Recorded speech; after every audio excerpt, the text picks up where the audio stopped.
sort of rebooted what engagement meant in the context of the Liberal Party. And we might have a different ultimate conclusion, but I think we might need to think about like what is the engagement we're looking for, and how does that inform the future of the party?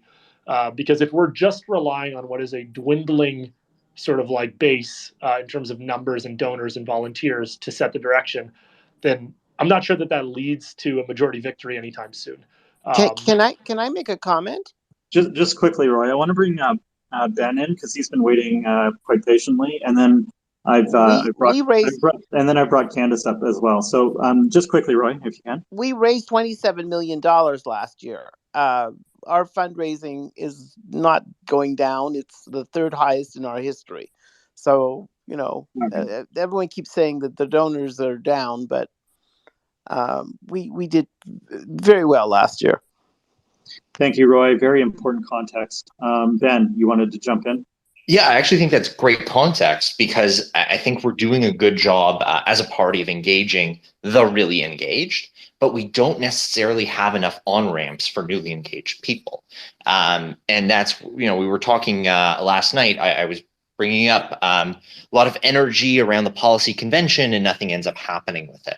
So I think structurally, not just about the party leader, we need a party that is actively, whether it's putting on policy conferences or, and maybe that's sort of the nerd in me is biased towards policy, but is coming up with new and interesting ways for people to engage and positively contribute to the party and feel good about it. Someone I was talking to about this, I apologize, I can't credit because I can't recall, was thinking about sort of restructuring a little bit of the EDAs, the electoral district associations, as more social service clubs, where in between elections, the focus would be a little bit less, obviously you need to do some fundraising, but a little less on fundraising for the party and more on serving the community. And in that way, getting out the Conservative brand as people who care about the community that they're in. I think that's a wonderful idea, Ben.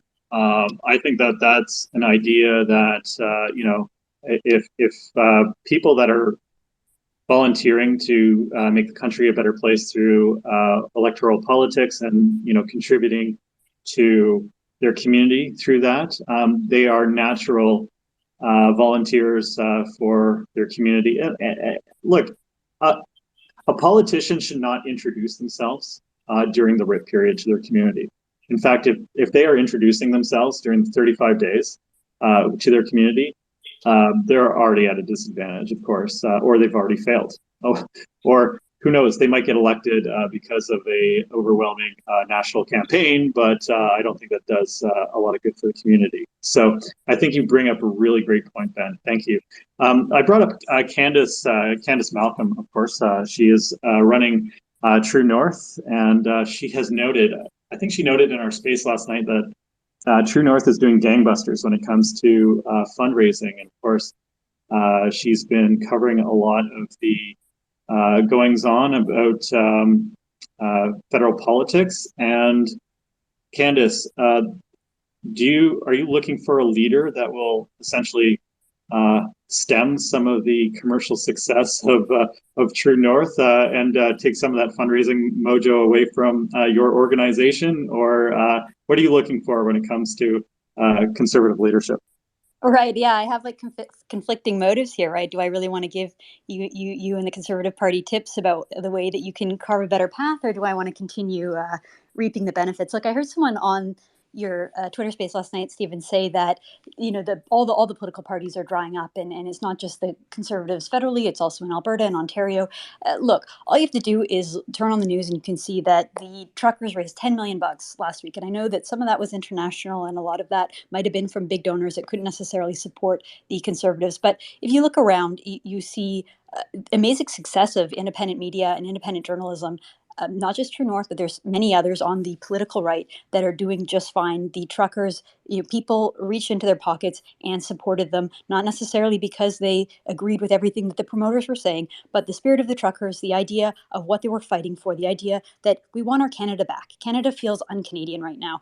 And I think that the Conservatives just have such a huge opportunity, right? It's like the Liberals have gone deranged. They are what Elon Musk calls the woke mind virus is deep within the liberal mind in Canada, and it gives the Conservatives so much opportunity. Right, you can stand up and you can say that we want our Canada back. We don't want to be a Canada that's tribalistic, that uses every slur in the book, that maligns good truckers, that just wants their freedom back, want to make a political statement, and are doing it according to our democratic norms and according to their right to peaceful assembly and freedom of speech. We don't like the way that you sit there and you call them every name in the book. We don't like the slurring that goes on social media and how vicious Canadians are to each other. We want our Canada back. We want to be a Canada that respects the Charter of Rights and Freedoms. We want to be a Canada that promotes the family. I think that the Conservatives could also have a huge opportunity to make Canada the most pro-family country in the world. I would really like to see a leader that focuses in on some of those policy ideas around supporting families, helping parents with young kids, whether it be I don't think that there should be a national daycare. That's just my personal opinion, but some kind of a different tax structure so that maybe when you're a parent with little kids, you don't pay the same tax rate or something along those lines. I think there's a lot of ideas that could be explored, and I really hope that the Conservative race becomes a battle of ideas, but also a battle of conviction. One of the faults that I have in Erin, and I'm not celebrating today. I think it's a sad day for the Conservative Party. I think it's really unfortunate that it didn't work out with Erin because a lot of people supported him and believed in him and thought that he had what it took, and it didn't work out. The Conservative Party is not in a good place right now because there's obviously a big divide.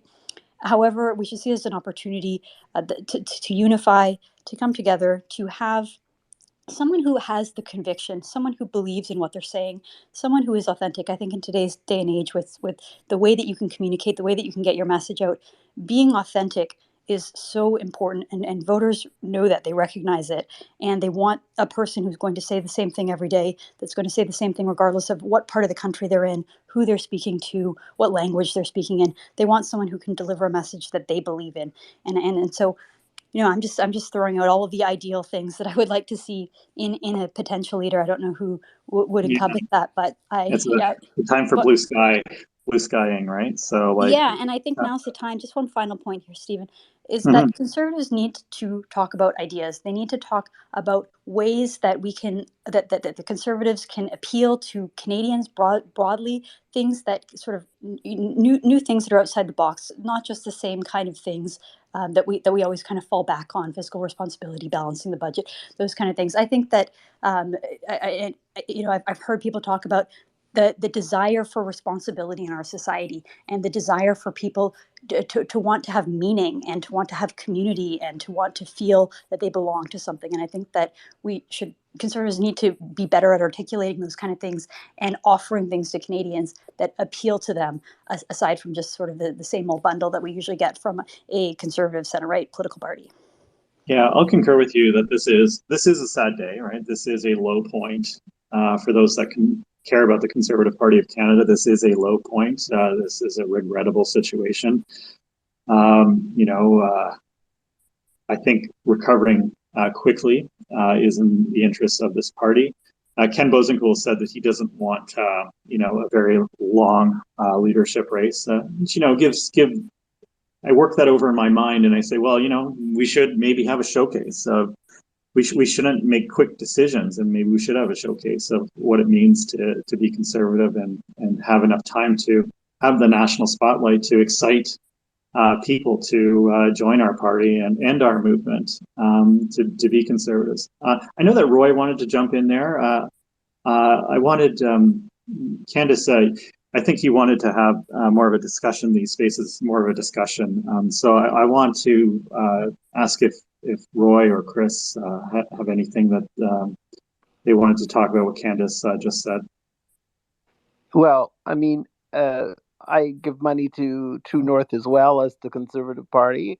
One of the things that's happened with these fundraising limits is that I used to give a lot more money to the Conservative Party, and now I give that money to other things, and I support a lot of charities and as well, but I also support independent media, and I'm proud to say I support Candace, who I think we would do well to listen to what she says about finding a new leader. But I also agree with her that I as I said at the beginning of this, I'm not happy about all of this.